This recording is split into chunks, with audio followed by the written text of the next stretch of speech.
اعوذ باللہ من الشیطان الرجیم بسم اللہ الرحمن الرحیم۔ ہم آیت نمبر 31 ڈسکس کر رہے تھے، اس کو کنکلوڈ کر لیتے ہیں کہ اگر اللہ تعالیٰ، یہ بات ہو رہی تھی کہ منکم میثاقا، یہیں تک استعمال، یعنی یہیں تک آیت کو رکھتے تو بھی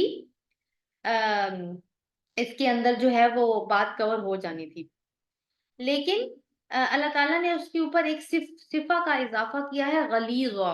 غلیظا کا مطلب لکھ لیجئے کہ یہ اردو والا غلیظ نہیں ہے جس کو ہم گندا یا گندگی کہتے ہیں، ٹھیک ہے؟ اس کا مطلب ہوتا ہے سخت، ایسی چیز جو اپنی شیپ کو برقرار رکھے، انبریکیبل ہو، یعنی نکاح مراد ہے اس سے۔ تو شادی بھی آپ دیکھیے کہ ایک اسی طرح کا کانٹریکٹ، تو اللہ تعالیٰ نے کہا یہ جو کانٹریکٹ ہے نا، یہ میثاقاً غلیظا ہے، یعنی کتنا کتنا ایک پختہ قسم کا اگریمنٹ ہے۔ تو آپ دیکھیے کہ کیا عورت کے فیور میں ہوتا ہوا نظر نہیں آ رہا یہ سارا، اور مرد جو ہے نا وہ تو اکاؤنٹیبل نظر آ رہا ہے اس کے اندر، کیونکہ جب قرض کا بھی لین دین ہوتا ہے، قرض کا بھی کوئی کانٹریکٹ ہوتا ہے، تو اس میں بھی فیور کس کی ہوتی ہے؟ جو ہوتا ہے دینے والا، اس کی زیادہ فیور ہو رہی ہوتی ہے۔ تو قیامت والے دن اس رشتے کے بارے میں بھی پھر مردوں سے سوال ہوگا، کیونکہ ایک تو نکاح کی گرہ ان کے ہاتھ میں ہوتی ہے، وہ بھی ہم انشاءاللہ قرآن میں پڑھیں گے، بلکہ پڑھ چکے ہیں ہم پہلے، اور کیونکہ وہ ذمہ دار ہے، اور جو بھی ذمہ دار جس چیز کے لیے بھی ذمہ دار ٹھہرایا جائے گا، پھر اس سے اس کی ذمہ داری کے بارے میں سوال ہوگا۔ آگے آیت دیکھیے، آیت نمبر 21۔ اب پیچھے جو آیت پڑھی تھی نا ہم نے، یہ اسی کو انڈورس کرے گی۔ وَلَا تَنْكَحُوا، اور نہ تم نکاح کرو، مَا نَكَحَ آبَاؤُكُم مِّنَ النِّسَاءِ، ان سے جن سے تمہارے باپ عورتوں میں سے نکاح کر چکے ہیں، إِلَّا مَا قَدْ سَلَفَ، مگر وہ جو تحقیق گزر چکا، إِنَّهُ كَانَ فَاحِشَةً وَمَقْتًا، بے شک وہ بے حیائی کا کام ہے اور قابل نفرت ہے، وَسَاءَ سَبِيلًا، اور بہت ہی برا راستہ ہے۔ تو پہلے جو ابھی ہم نے بات کی تھی بالکل ویسی ہی آیت ہے، کھل کے سامنے آ گئی یہ بات کہ سوتیلی ماؤں سے نکاح نہیں کر سکتے، وہ بہت بری رسم ہے، کبھی رسم ہے۔ مقتا کا مطلب ہے کہ قابل نفرت، ایسی چیز جس سے فطری طور پر نفرت ہو، برا راستہ ہے، یعنی یہ رسم، یہ روایت بہت ہی بری ہے، لہٰذا اس سے دور رہو۔ کیٹیگوریکلی اللہ تعالیٰ نے اب اس کا حکم دے دیا ہے۔ آگے جو آیت آ رہی ہے نا، 23 نمبر آیت، جو کہ چوتھے پارے کی لاسٹ آیا ہے، اس میں ان خواتین کا ذکر ہے جن سے کسی بھی حال میں نکاح نہیں ہو سکتا۔ تو ان کو جن خواتین سے کسی بھی حال میں نکاح نہیں ہو سکتا، ان کو محرمات ابدیہ کہا جاتا ہے۔ ان کو دیکھ لیتے ہیں۔ حرمت علیکم امہاتکم، حرام کر دی گئی تم پر تمہاری مائیں۔ ماؤں میں کون کون شامل ہوگا؟ سگی مائیں بھی، سوتیلی مائیں بھی، نانی اور دادی بھی اسی حکم میں آئیں گی۔ وَبَنَاتُكُمْ، اور بیٹیاں تمہاری، بیٹیوں میں بھی سگی، یعنی سگی بیٹیاں، سوتیلی بیٹیاں، نواسیاں، پوتیاں، یہ سب اس میں آ جائیں گی۔ وَأَخَوَاتُكُمْ، اور بہنیں تمہاری، بہنوں میں بھی وہ جو ہم نے پیچھے پڑھی تھی نا، سگی بہنیں ہیں، ان کو عینی کہتے تھے، اور اخیافی اور اللاتی، یعنی ماں پیچھے سے اولاد لے کے آئی ہے، پھر اس نے نئی شادی کی، پھر مزید بچے پیدا ہوئے، یا پھر باپ کی پہلے سے اولاد تھی اور ایک اور عورت سے نکاح کیا، پھر نئے بچے پیدا ہوئے، تو یہ جتنے بھی آپس میں ہوں گے یہ بہن بھائی کنسیڈر ہوں گے۔ وَعَمَّاتُكُمْ، اور تمہاری پھوپھیاں، سگی ہوں یا سوتیلی ہوں۔ وَخَالَاتُكُمْ، اور خالائیں تمہاری، اگین سگی یا سوتیلی۔ وَبَنَاتُ الْأَخِي، اور بیٹیاں بھائی کی، یعنی بھانجیاں، سگے بھائی کی ہوں، سوتیلے بھائی کی ہوں، خیافی بھائی کی ہوں، اللاتی بھائی کی ہوں۔ وَبَنَاتِ الْأُخْتِ، اور بیٹیاں بہن کی، وہی حکم ہوگا۔ وَأُمَّهَاتُكُمُ اللَّاتِي أَرْضَعْنَكُمْ وَأَخَوَاتُكُمْ، یہاں تک پہلے دیکھتے ہیں، اور مائیں تمہاری جنہوں نے تمہیں دودھ پلایا ہو، یعنی کون مراد ہے؟ رضائی مائیں۔ وَأَخَوَاتُكُمْ، اور بہنیں تمہاری، مِنَ الرَّضَاعَةِ، رضاعت سے۔ اب جس عورت نے تمہیں دودھ پلایا ہے وہ تو تمہاری ماں ہو گئی نا رضاعت کے سلسلے سے، تو اس کی جو بیٹیاں ہیں آگے، وہ کیا ہیں؟ تمہاری بہنیں ہیں، ان سے نکاح نہیں ہو سکتا۔ وَأُمَّهَاتُ نِسَائِكُمْ، اور تمہاری بیویوں کی مائیں، بیویوں کی مائیں کون ہیں؟ ساسیں، وہ بھی، ان سے بھی نکاح نہیں ہو سکتا۔ وَرَبَائِبُكُمُ اللَّتِي فِي حُجُورِكُم مِّن نِّسَائِكُمْ، اور تمہاری بیٹیاں ان بیویوں میں سے جو تمہاری گودوں میں ہیں، ان کو کہتے ہیں ربیبہ۔ ربیبہ کون ہوتی ہیں یا ربیبائیں کون ہوتی ہیں؟ فار انسٹنس ایک خاتون کی کہیں شادی ہوئی، اس کی بیٹیاں ہیں، شوہر فوت ہو گیا یا طلاق ہو گئی، اب یعنی اس کے سر پہ شوہر کا سایہ نہیں ہے، اب وہ کہیں اور شادی کرتی ہے، تو وہ جو دوسرا شوہر ہے اس کے لیے وہ لڑکیاں کیا ہیں، ربیبائیں ہیں، ان سے نکاح نہیں ہو سکتا، لیکن اس کی ایک شرط ہے، ایک ایکسیپشن ہے جس میں ہو بھی سکتا ہے، وہ کیا ہے وہ ابھی ہم پڑھنے جا رہے ہیں۔ من نسائکم اللاتی دخلتم بہن، تمہاری بیویوں میں سے جو دخول کیا تم نے ان سے، یعنی اگر انٹرکورس ہو گیا ہے، میاں بیوی والا ریلیشن شپ بن گیا ہے اور اس خاتون کے ساتھ جس کی بیٹیاں تھیں، اس مرد کا جس سے نکاح ہوا، تو اب ان بچیوں، وہ بچیاں اب اس مرد پہ حرام ہیں۔ فَإِن لَمْ تَكُونُوا دَخَلْتُمْ بِهِنَّ فَلَا جُنَاحَ عَلَيْكُمْ، پھر اگر نہ تم کر چکے ہو دخول ان سے تو تم پہ کوئی گناہ نہیں۔ تو اگر اس خاتون سے میاں بیوی والا ریلیشن شپ نہیں بنا، جسمانی تعلق نہیں بنا، تو اور کسی وجہ سے رشتہ ٹوٹ گیا، طلاق ہو گئی یا ماں کی ڈیتھ ہو گئی، عورت کی ڈیتھ ہو گئی، تو پھر لیکن شرط کیا ہے کہ ریلیشن شپ نہیں بنا تھا، تو وہ جو بچیاں ہیں ان سے وہ شخص نکاح کر سکتا، یہ ایک شرط ہے۔ وَحَلَائِلُ أَبْنَاؤُكُمْ، اور بیویاں تمہارے بیٹوں کی، الَّذِينَ مِنْ أَصْلَابِكُمْ، وہ جو تمہاری پشتوں میں سے ہیں، تمہارے پشتوں میں سے ہیں کا مطلب ہے سلبی بیٹے، اصلابکم سلبی، سلبی ہوتے ہیں سگے بیٹے، تو تمہاری جو بہویں ہیں، جو تمہارے سگے بیٹوں سے تمہاری بہویں ہیں، ان سے بھی تم نکاح نہیں کر سکتے۔ اس میں ایک بات نوٹ کیجئے کہ اس میں منہ بولے بیٹے شامل نہیں ہیں، منہ بولے بیٹے کی جو بیوی ہوگی، کیونکہ منہ بولے بیٹے کی کوئی حیثیت نہیں ہے ہمارے دین میں، کوئی بنا لے تو ٹھیک ہے بنا لے، لیکن دین میں کوئی حیثیت نہیں ہے، اس لیے جب وہ شخص مرے یا طلاق ہو جائے ان دونوں کے درمیان، تو وہ جو خاتون ہوگی اس سے وہ شخص، وہ سسر جو ہے وہ نکاح کر سکتا ہے۔ اور کیا حرام ہے جی؟ وَأَن تَجْمَعُوا بَيْنَ الْأُخْتَيْنِ إِلَّا مَا قَدْ سَلَفَ، اور تم جمع کرو دو بہنوں کو، درمیان یا دو بہنوں کے، مگر تحقیق جو گزر چکا، یعنی پہلے یہ طریقے ہوتے تھے کہ دو بہنوں کو بھی ایک نکاح میں اکٹھا کیا جاتا تھا، یہ نہیں کر سکتے، یہ بھی حرام ہے۔ ہاں اگر ایک بہن فوت ہو گئی ہے تو اس کے بننے کے بعد دوسری سے نکاح ہو سکتا ہے، لیکن اکٹھی دونوں سے نکاح نہیں ہو سکتا۔ رسول اللہ صلی اللہ علیہ وسلم نے اس میں ایک ایڈیشن کی ہے کہ خالہ بھانجی اور پھوپھی بھتیجی بھی ایک نکاح میں جمع نہیں ہو سکتی، یہ اس میں ایڈیشن۔ ان اللہ کان غفور اور رحیمہ، بے شک اللہ تعالیٰ بہت بخشنے والا ہے، نہایت رحم کرنے والا ہے۔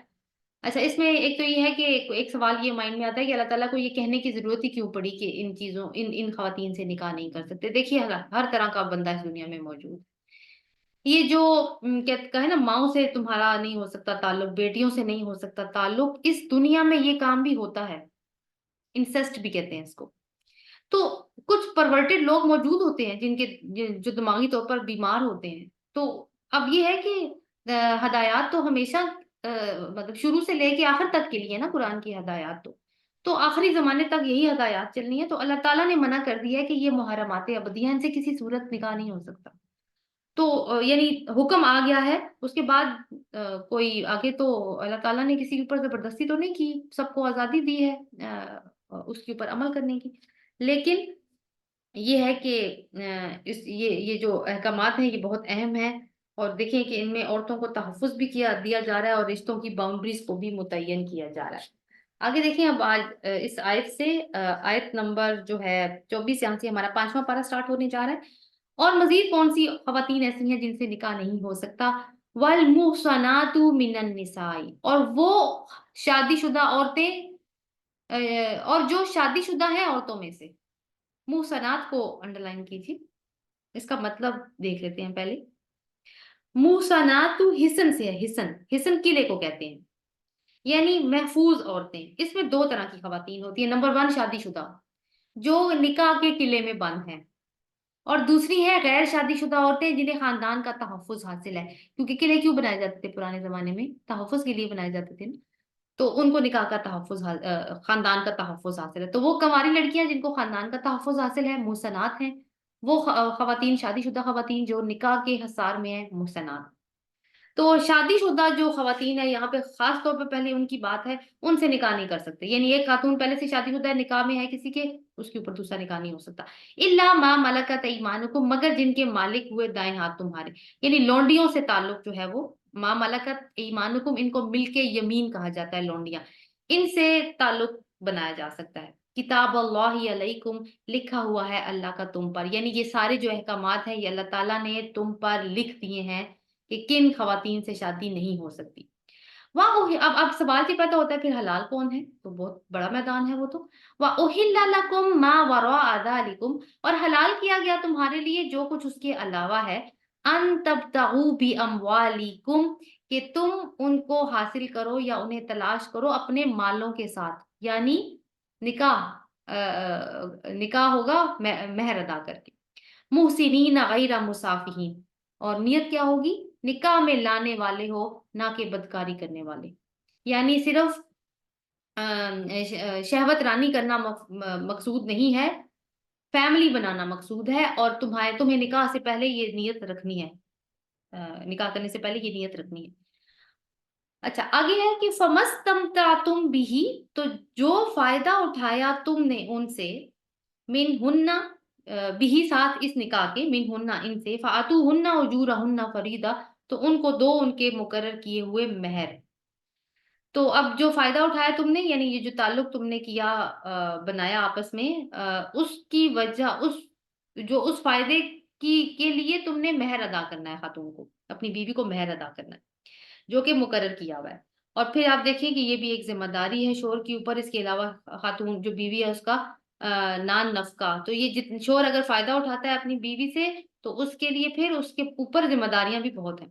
ولا جناح علیکم فیما تراضیتم به من بعد فریضہ، اور نہیں ہے کوئی گناہ تم پر اس میں کہ تم آپس میں باہم راضی ہو جاؤ مقرر کرنے کے بعد، یعنی نکاح مقرر ہو گیا اور دونوں نے کوئی آپس میں نیگوسیشن کر لی، کمی کر لی، کوئی کمی بیشی کر لی، لیکن باہم رضامندی سے، تو اللہ تعالیٰ نے کہا ہے اس پر کوئی گناہ نہیں ہے۔ پیچھے ہم پڑھ چکے ہیں کہ اگر وہ تمہیں اس مہر میں سے کچھ دیں تو پھر کھا لو اس کو مزے سے، تو وہ ایک گفٹ کی سچویشن ہوگی۔ ان اللہ کان علیما حکیما، اور اللہ تعالیٰ بہت زیادہ علم رکھنے والا ہے اور بہت زیادہ حکمت رکھنے والا ہے۔ تو یہ ہے کہ اب ایک لفظ ہم نے پڑھا ہے مسافہین، محسنین، محسنات وہ روٹ وہی ہے، حسن یعنی قلعے سے ہے۔ مسافہین کو دیکھیں اس کا روٹ ورڈ ہوتا ہے سین فا ہا، سین فا ہا، صفح یا صفی بھی کیسے، یہ ہوتا ہے، اس کو کہتے ہیں کھلاڑی، کھلاڑی یعنی پلے بوائے ٹائپ، جو شادی کرتے ہیں صرف اس وجہ سے کہ اپنے خواہشات کی تکمیل کر سکیں۔ تو ایک اور لفظ ہم نے پڑھا تھا دوسرا پارہ جب شروع ہوا تھا نا، وَيَقُولُ السُّفَهَاءُ، اور تم سے یہ بیوقوف لوگ کہیں گے، وہ ہوتا ہے سین فا دو آنکھوں والی ہا، صفی، وہ ہوتا ہے عقل کا حلقہ، یعنی جذبات پہ عمل کرنے والا۔ تو دونوں آپس میں دیکھیں کتنے ملتے جلتے ہیں نا۔ تو نیت کیا ہونی چاہیے، اس آیت سے ہمیں پتہ چلتا ہے کہ نکاح سے پہلے نیت گھر بسانے کی ہونی چاہیے۔ تو اور یہ ہے کہ جذبات پہ قابو کرنے والے ہونے چاہیے، کہ پہلے ہی اگر اپنے آپ کو ہی نہیں سنبھال پا رہے تو نکاح تو بہت بڑی ذمہ داری ہے، تو اس کو کیسے سنبھالو گے؟ تو اگلی آیت دیکھتے ہیں، وَمَن لَّمْ يَسْتَطِعْ مِنكُمْ طَوْلًا، اور جو کوئی تم میں سے مال کی وسعت کی استطاعت نہ رکھتا ہو، ان کی حل محسنات المؤمنات، کہ وہ آزاد عورتوں سے جو مومنہ ہوں ان سے نکاح کرے، فمما ملکت ایمانکم من فتیاتکم المؤمنات، تو ان کے جن کے مالک ہوئے دائیں ہاتھ تمہاری لونڈیوں میں سے جو مومنہ ہوں۔ مطلب کیا ہے کہ اگر تم میں سے کوئی استطاعت نہیں رکھتا، یستطیع کا مطلب ہے فائنینشلی ساؤنڈ نہیں ہے، یعنی کسی کے پاس مال کی کمی ہے اور وہ آزاد مومنہ عورت سے نکاح کرنے کی استطاعت نہیں رکھتا، کیونکہ ظاہرہ مہر اس میں طے پایا جاتا ہے نا، تو پھر وہ کیا کرے، وہ پھر لونڈی سے نکاح کر لے، لیکن لونڈی کو بھی مومنہ ہونا ضروری ہے۔ اور اس میں یہ ہے کہ پھر شرط، کیونکہ لونڈی کے ساتھ جب نکاح کریں گے تو مہر تو وہاں پہ بھی دینا ہوگا، لیکن ظاہرہ اتنا نہیں ہوگا جتنا ایک آزاد عورت کو دینا پڑے گا، اور ضروریات بھی کم ہوں گی پھر۔ واللہ اعلم بایمانکم، اللہ تمہارا ایمان جانتا ہے، بعضکم من بعض، بعض تمہارے بعض میں سے ہیں، یعنی ظاہر ہے سارے آدم اور حوا کی اولاد ہیں۔ فانکحوہن باذن اہلہن، تو نکاح کرو ان سے ان کے مالکوں کی اجازت سے، ظاہر ہے وہ جو جس کی لونڈی ہے اور کوئی شخص اس سے نکاح کرنا چاہتا ہے تو اس کے مالک کی اجازت لے گا، بالکل ایسے ہی جیسے کسی آزاد خاتون سے نکاح کیا جاتا ہے تو اس کے ولی کی اجازت لی جاتی ہے۔ وآتوہن اجورہن بالمعروف، اور ان کو بھلے معروف طریقے سے ان کے مہر دو. تو مہر، نکاح جہاں پہ بھی اس کا لفظ آئے گا مہر ساتھ لازم ہے. محصنات غیر مصافحات، پھر نیت والی بات کہ نکاح میں محفوظ ہونے والیاں، نہ کہ بدکاری کرنے والیاں. ولا متخذات اخدان، اور نہ بنانے والیاں چھپے دوست. تو جو خواتین جن سے نکاح کرنے جا رہے ہو، وہ جو لونڈیاں ہیں، وہ ان کا بھی نیت کیا ہو، ان کی نیت بھی اور تمہاری نیت بھی یہ ہو کہ گھر بسانا ہے. بدکاری کرنے کی نیت نہیں ہونی چاہیے، اور نہ ہی چھپی یاریوں کی نیت ہونی چاہیے. فَإِذَا أُحْسِنَّ، پھر جب وہ نکاح میں لائی جائیں، کون؟ وہی لونڈیاں. فَإِنْ آتَيْنَ بِفَاحِشَةٍ، پھر اگر وہ آئیں کسی بے حیائی کو، یعنی زنا کی مرتکب ہو جائیں وہ، فَعَلَيْهِنَّ نِصْفُ مَا عَلَى الْمُحْصَنَاتِ مِنَ الْعَذَابِ، تو ان پر آدھی سزا ہے وہ جو پاک دامن عورتوں پر ہے عذاب میں سے. تو پاک دامن عورتوں کی کیا سزا ہے؟ شادی شدہ عورت ہے تو زنا کی مرتکب ہوئی ہے شادی شدہ عورت، تو رجم کیا جائے گا. اب یہاں پہ اگر میں نے آپ کو محسنات کے دو معنی بتائے ہیں نا، تو شادی شدہ عورت کے اپوزٹ اگر اس کو رکھا جائے لونڈی کو، تو آدھی سزا، آدھا رجم تو نہیں ہو سکتا. تو یہ پھر اس کا مطلب ہے کہ وہ خاتون جو کنواری ہیں اور خاندانی حصار میں ہیں، وہ اگر زنا کی مرتکب ہوں گی مسلمان عورت، تو اس کو 100 کوڑے لگیں گے. تو پھر لونڈی اگر یہ کام کرے گی تو پھر اس کو 50 کوڑے لگیں گے. ذالکا، یہ لمن اس کے لیے ہے جو خشی العنتی منکم، جو ڈرے تم میں سے گناہ سے. یعنی یہ جو لونڈی سے تمہیں نکاح کی اجازت دی جا رہی ہے، یہ اس وجہ سے دی جا رہی ہے اگر تم میں سے کوئی اپنے جذبات پہ قابو نہیں رکھ سکتا اور اس کو اس بات کا ڈر ہے کہ تقوی ہاتھ سے چھوٹ جائے گا اور کوئی گناہ سرزد ہو جائے گا، تو لونڈی سے نکاح کر لو. یعنی پہلی چوائس تمہاری مومنہ عورت ہونی چاہیے.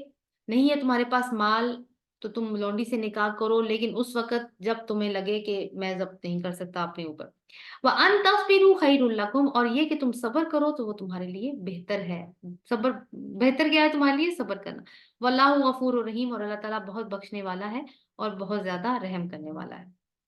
اگلی جو 3 آیات ہیں 26، 27 اور 28، ان کو آپ دیکھیے کہ احکامات کے بعد اللہ تعالیٰ کچھ ایسی بات فرماتے ہیں نا جو حکمت سے بھرپور ہوتی ہے. یعنی یہ تینوں آیتیں ہمیں یہ بتائیں گی کہ اصل میں اللہ تعالیٰ ہم سے کیا چاہتے ہیں. تینوں آیات میں یرید اللہ کے الفاظ آئیں گے. آپ 26 دیکھیے، یرید اللہ سے شروع ہو رہی ہے، ٹھیک ہے. 27 کو دیکھیں، واللہ یریدو سے شروع ہو رہی ہے. یہاں یہ پہلے یریدو پہلے تھا، اللہ کا نام بعد میں تھا. دوسری میں اللہ کا نام پہلے ہے، یریدو بعد میں ہے. 28 دیکھیے، یرید اللہ، وہ بھی یرید اللہ سے شروع ہو رہی ہے. تو دیکھتے ہیں ان آیات کو. پہلے دیکھتے ہیں آیت نمبر 26. یرید اللہ لیبین لکم ویہدیکم سنن الذین من قبلکم ویتوب علیکم.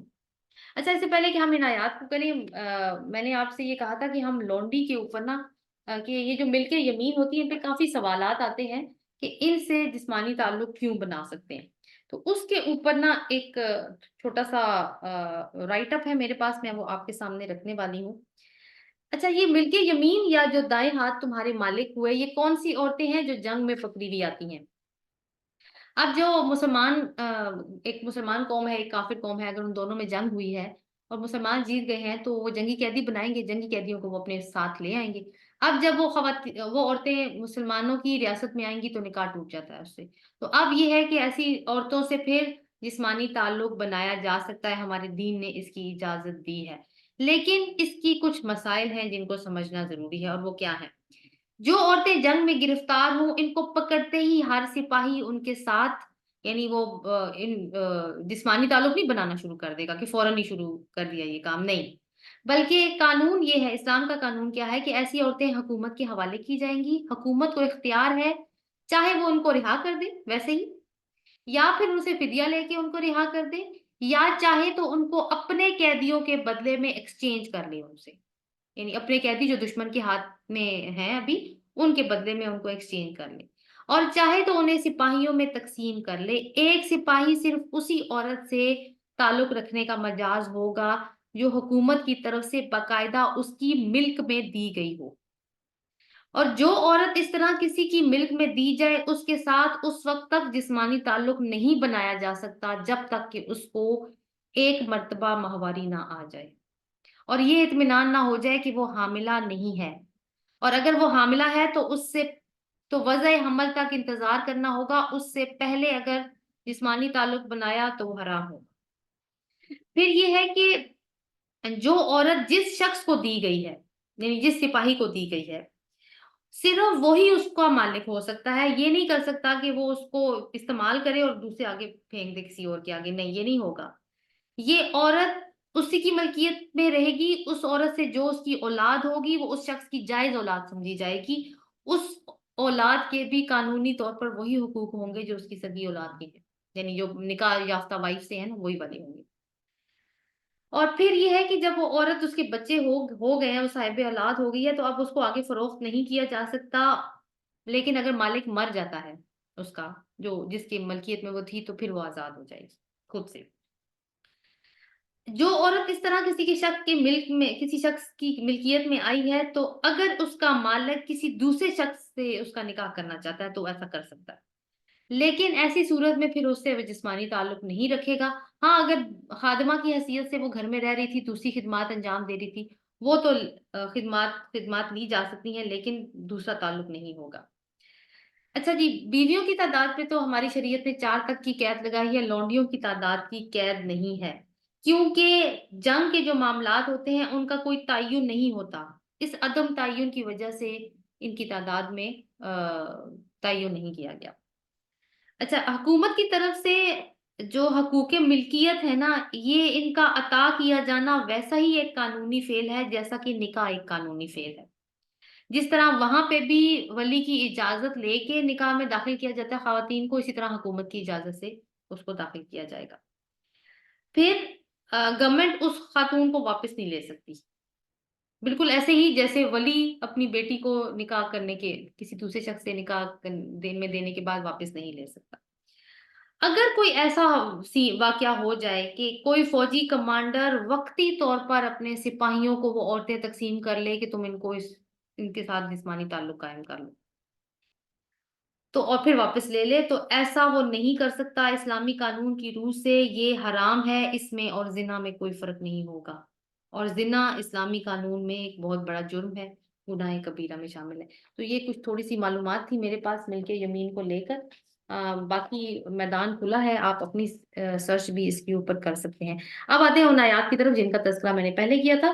یریدو 26، یرید اللہ لیبین لکم ویہدیکم سنن الذین من قبلکم ویتوب علیکم، اللہ چاہتا ہے کہ تمہارے لیے واضح کر دے اور تمہیں ہدایت دے ان لوگوں کے طریقوں کی جو تم سے پہلے تھے، ویتوب علیکم، اور وہ تم پر مہربان ہو، واللہ علیم حکیم، اور اللہ تعالیٰ بہت علم رکھنے والا ہے اور بہت ہی حکمت والا ہے۔ ان آیات کے ذریعے یعنی نبی صلی اللہ علیہ وسلم کے ذریعے جو آیات ہم پہ لوگوں پہ تلاوت کرتے تھے، اللہ تعالیٰ اصل میں تم پر شرعی طریقوں کو واضح کرنا چاہتا ہے کہ تمہیں معلوم ہو جائے کہ تم سے پہلے کے لوگوں کو بھی اسی طرح کے احکامات دیے جا چکے ہیں، اور اللہ چاہتا ہے کہ تم ان لوگوں میں جو ہدایت یافتہ تھے، جو صالحین تھے، ان کے راستے کو فالو کرو، جاہلیت کے طریقوں سے نکل جاؤ۔ اور کیا چاہتا ہے اللہ؟ وَيَتُوبَ عَلَيْكُمْ، اور وہ تم پر مہربان ہونا چاہتا ہے، تمہاری توبہ کو قبول کرنا چاہتا ہے وہ، واللہ علیم حکیم، اور اللہ تعالیٰ بہت علم والا ہے، بہت حکمت والا ہے۔ اب یہ آیات آ رہی ہیں ساری ڈسکشن کے بعد، جہاں زنا کا ذکر ہوا، فحشاء کا ذکر ہوا، محرمات سے نکاح نہ کرنے کی بات آئی، اور جو مسلمان ہوئے تھے، ابھی نئے نئے مسلمان ہوئے تھے، وہ ان معاملات میں ظاہر ہے کہ انوالو رہے ہوں گے کسی نہ کسی طریقے سے، کیونکہ ان کو تو معلوم نہیں تھا زمانے جاہلیت میں۔ تو اللہ تعالیٰ ان سے فرما رہے ہیں کہ اب اللہ تعالیٰ نے تمہاری رہنمائی فرما دی ہے تاکہ تم توبہ کرو، اور اللہ تعالیٰ تمہاری توبہ کو قبول کرنا چاہتا ہے۔ اس کے اندر ایک دو چیزیں اور ہیں جن کو مائنڈ میں رکھیے کہ یہ جو منافقین تھے نا، اب جتنے بھی یہ جو احکامات آ رہے ہیں، کیا کیا ہم نے ابھی تک پڑھ لی ہیں کہ ایک تو کہ میراث میں لڑکیوں کا بھی حصہ ہوگا، پھر 4 سے زیادہ نکاح نہیں کر سکتے، بیوہ عورت جو ہے وہ سسرال کی بندشوں سے آزاد ہو سکتی ہے، عدت کے بارے میں ہم نے پڑھ لیا تھا پہلے ہی۔ اس کے علاوہ سوتیلی ماں سے نکاح کرنا حرام ہے، 2 بہنوں کو ایک جگہ پہ ایک نکاح میں اکٹھا نہیں کر سکتے، منہ بولے بیٹے کا وراثت میں کوئی حصہ نہیں ہے، اس کی وہ اگر فوت ہو جائے یعنی اس کی بیوہ اور متعلقہ جو ہے وہ سسر کے لیے حلال ہے۔ تو یہ جو اصلاحات آ رہی تھی نا، یہ بڑی ناگوار گزر رہی تھی منافقین کو بھی اور یہود کو بھی۔ منافقین کو اس لیے گزر رہی تھی کہ وہ اب اس چیز میں ہمیشہ سے پڑے ہوئے تھے،